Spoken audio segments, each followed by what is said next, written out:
Movie franchise battles.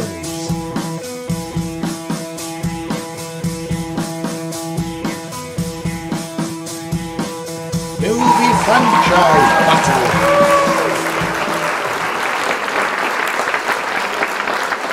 Hey guys! Today I'm going to do a movie franchise battle. It's between the Star Trek films and the Star Wars films.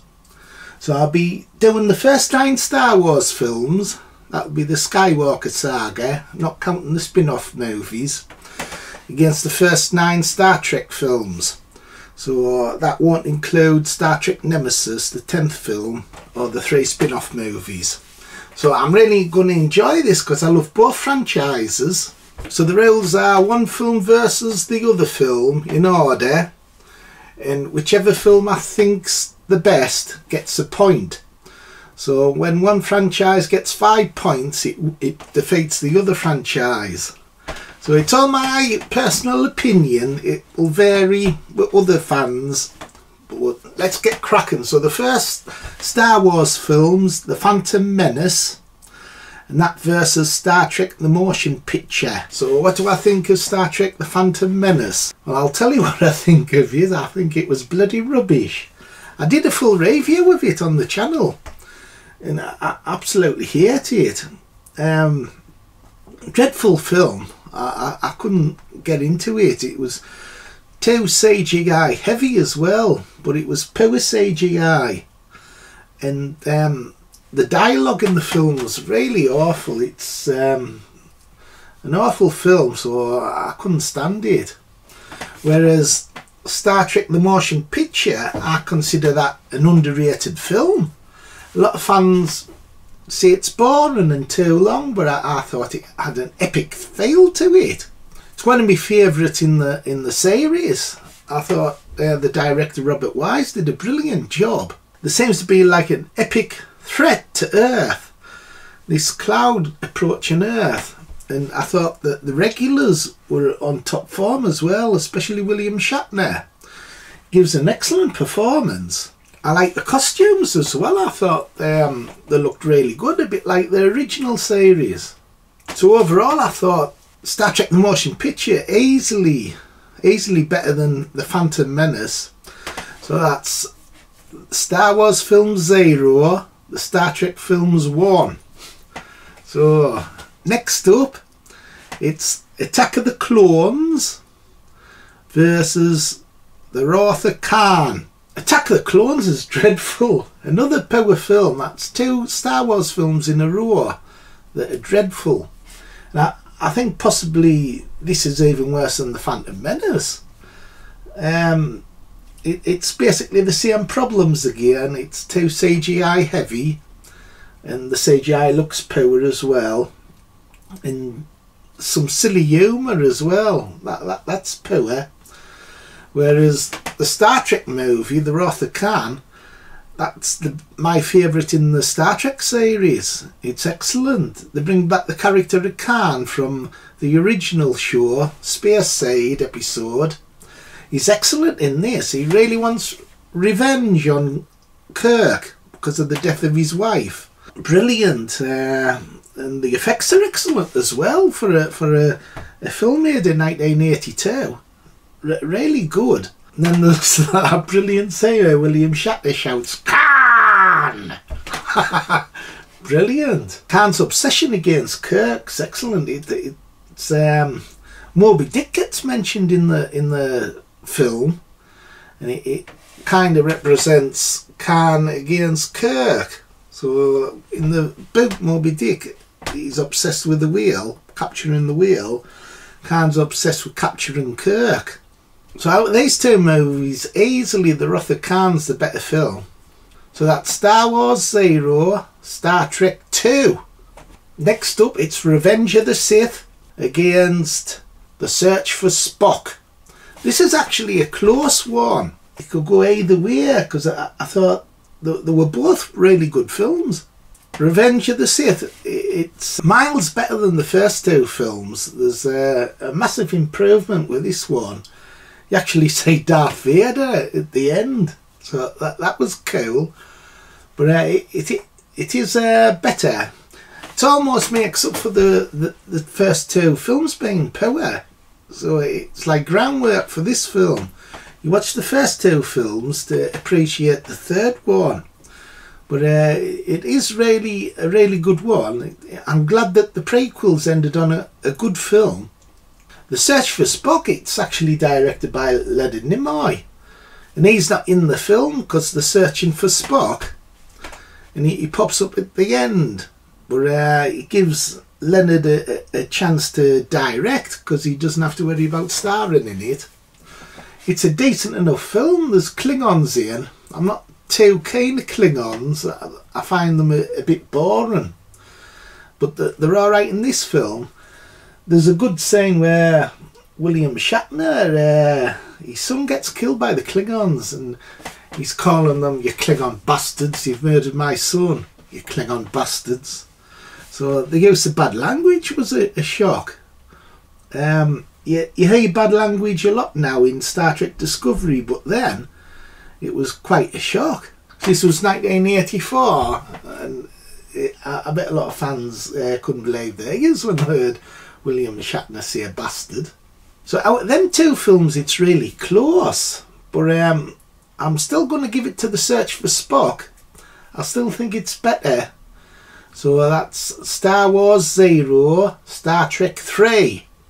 Next it's A New Hope against The Voyage Home. So Star Wars A New Hope, that's brilliant. It's a work of art. In 1977 this was a massive blockbuster. Like Jaws was the first blockbuster, but this was basically the second one, and everyone was so excited to watch this film in 1977, and they must have been blown away by the effects.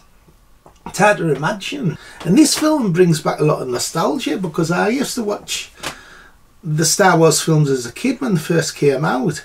And I remember going to watch this film, and it's kind of like the first film I remember going to the cinema to watch, so it made a big impact on us. The good thing about this film is the characters as well. It's not just the special effects, but all the characters are excellent. There's not one bad one. And the film has a lot of optimism about it. You feel for Luke Skywalker. He wants to get off the planet and do something with his life. He wants to go out in space and, you know, fly like spaceships and stuff. And it's an excellent film. Whereas The Voyage Home, it's a good film. It's very popular. It was one of the most successful of the Star Trek films. There's a lot of humour in it as well. It's set on present day Earth, for the 80s, but it's nothing compared to A New Hope. It's like chalk and cheese. So I've got to give it to A New Hope. So that's Star Wars 1, Star Trek 3. So Star Wars is catching up. Next up, The Empire Strikes Back against The Final Frontier. The Empire Strikes Back, that's my favourite of the Star Wars films. I did a review of it on the channel. It's not just one of my favourite Star Wars films, but it's my favourite film. That and Jaws are tied for first place. Amazing film. I remember watching it at the cinema, and when Darth Vader reveals his identity, that he's Luke Skywalker's father, I remember the audience in the cinema gasping. Like they were shocked by the reveal. So it's great when you experience stuff like that. Excellent film. It's everything about it. The characters are better developed. Amazing. I bet when people went to see it, they thought, oh, it'll not be as good as Star Wars. I bet they were shocked when they saw how good it actually was. Brilliant. And the battle between Luke and Vader is incredible. But as The Final Frontier, it's William Shatner directed it, and he made a bit of a balls up, really. There's too much humour. The actual story itself would have been good. The Enterprise meeting God, or something that resembles God. Turns out it's not God at the end. But I like the actual story, but it was just badly done. So out of these two films, easily Empire Strikes Back wins. So that's Star Wars 2, Star Trek 3. Next up, Return of the Jedi versus An Undiscovered Country. Both of these films are brilliant. Return of the Jedi, that's my second favourite Star Wars film. I think it's incredible. It's almost on par with Empire Strikes Back. There's very little in it. Brilliant film. Even the Ewoks, they aren't that bad really. And the climax between Luke and Vader, that's like the highlight of the Star Wars series of films. It's incredible. Brilliant fight. And the Emperor, I think he's an excellent character. I like the bit where he tries to insinuate that we'll not bother with Luke and we'll use his sister Leia. And this sparks off Skywalker, like attacking Vader. Brilliant fight. And it like rounds off the series of the three films. And Undiscovered Country is excellent as well. It's just a pity it's up against Return of the Jedi. The Klingons are in, and this time they're really good. This film finishes off the original cast of films, so they wouldn't like make another film with them all together. Although William Shatner pops up in Generations, the next film. This Star Trek film's one of the better ones, but it doesn't hold a candle up to Return of the Jedi. So that's Star Wars 3, Star Trek 3, so Star Wars has caught up. I thought they would with the original trilogy. Next up, The Force Awakens against Generations. The Force Awakens is a surprising film. I was expecting it to be a little bit like the prequels, not very good. But I was blown away when I watched it. I was really surprised. They don't rely on CGI as much. They also use practical effects, and it makes a hell of a difference. They really did an excellent job with the effects in this film. They look more realistic. I like the character of Rhea. She's really good. It's also nice to see Han. So really good film. It started off the new cycle of films when Disney took over the Star Wars franchise, and they did a good job with the first one. Star Trek Generations, brilliant film. You get Captain Kirk back, and he's with Picard. They work well together, them two. It's a pity that they didn't have more adventures together. I thought it was excellent. I like the idea of this cloud that like captures kind of your soul. You can relive your life in it. So I thought that was good. That's where Kirk's at. And Picard saves them from it. So you get scenes where he's reliving what he's done in the past, riding his favourite horse and stuff. And when Picard goes, he relives moments of his life where he's having Christmas and stuff. So really good story that, actually. But I think I've got to give it to The Force Awakens because it is slightly better. But it's very close, these two. They're very close together.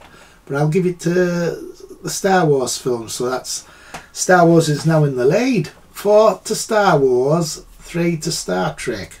That's probably the most controversial of the Star Wars films. And it was a massive disappointment after The Force Awakens. Really poor film. I was disappointed with the character Luke in it. They didn't really make much effort with the character. He was just like a hermit type. And for him to die at the end, like a really crap death as well. Disgraceful, really. And the character of Rhea, in this film, she's starting to turn like a Mary Sue character and do no wrong. There was a decline from the previous film. Whereas Star Trek First Contact, you get the Borg back. And this is like the first proper Next Generation film where it's just them. With Generations, it was kind of a mixture of Next Generation and original. But this is purely Next Generation. The Borg are really creepy, and I also like the Queen Borg. She's excellent in this film. Really scary kind of character. A dark film as well. I like that. So out of these two, definitely First Contact's the better film. So that's 4H. It all depends on this final film. So the films are The Rise of Skywalker versus Star Trek Insurrection. The Rise of Skywalker gets a massive criticism. I didn't think it was that bad really. I like the character of the Emperor. He's such an evil character and I was glad he returned. The film's better than what folks say. I really enjoyed it. I especially like the ending. Especially the same way you say everyone approaching from space to attack the Empire. And it like symbolises if everyone stands up to people who control, they take away the power. So that's what it symbolises. So I thought that was excellent, that. It's a little bit like symbolises the elite society. Star Trek Insurrection, that's just about the Prime Directive. Pretty average to poor story really. They just beam down on a planet. It's all about not affecting the planet's society that they beam down to. I thought it was just bland film. So out of these two, I'd definitely give it to The Rise of Skywalker. I thought it's a very underrated film, that. So the winner is the Star Wars films by 5-4. Yay!